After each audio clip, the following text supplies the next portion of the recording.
Conditional styles can help you save a lot of time if you have elements like this, where you have repeating elements like these day trips, and they are formatted always the same way. In this case, my city is formatted with a paragraph style sheet city line. Then I have a price that is formatted with the character style sheet price. I have a body text. Then I have an ellipsis at the end that is formatted with a style sheet. And my second last word is always formatted with a character style sheet red.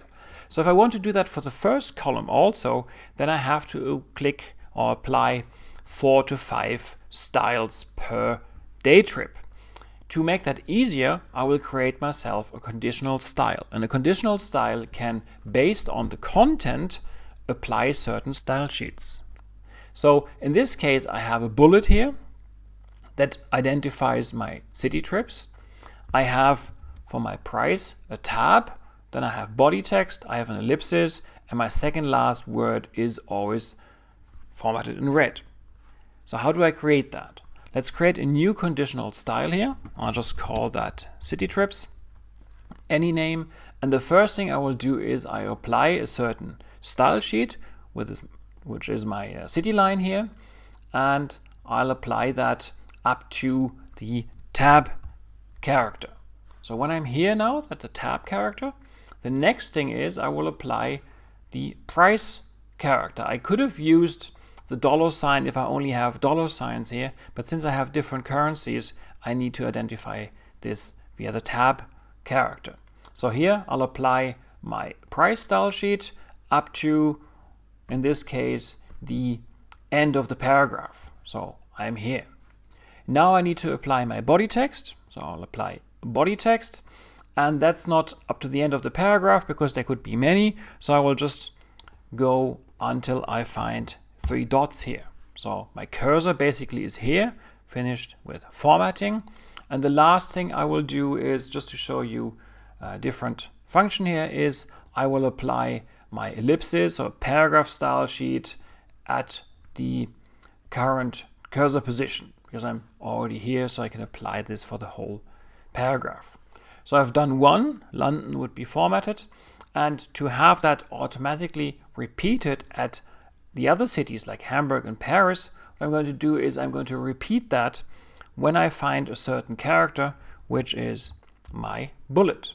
I say, okay, conditional style is created. I need to apply that. For that, I select all of the text. I click on city trips, and you can see everything is formatted correctly.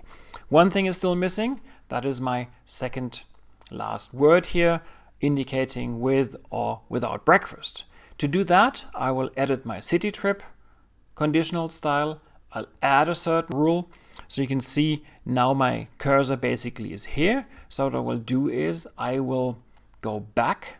So I won't apply a style sheet. I will go back, and I will go backwards to the beginning of, or backwards, the beginning of my paragraph. So I know I'll be here.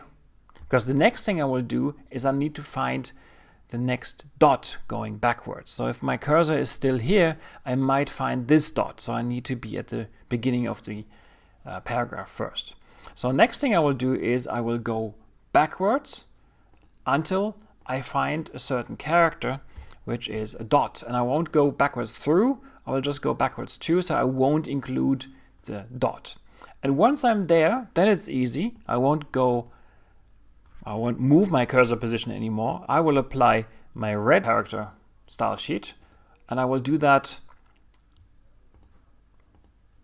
up to a certain number of words, exactly 1, right? So I'm finished now. I did everything correctly. Say okay, you can see this is formatted.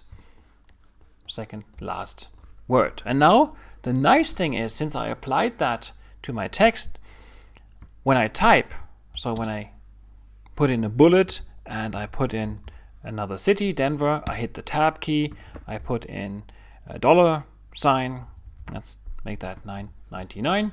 You can see the styling is applied while I type. So this is live. So maybe call this just the flight dot no breakfast.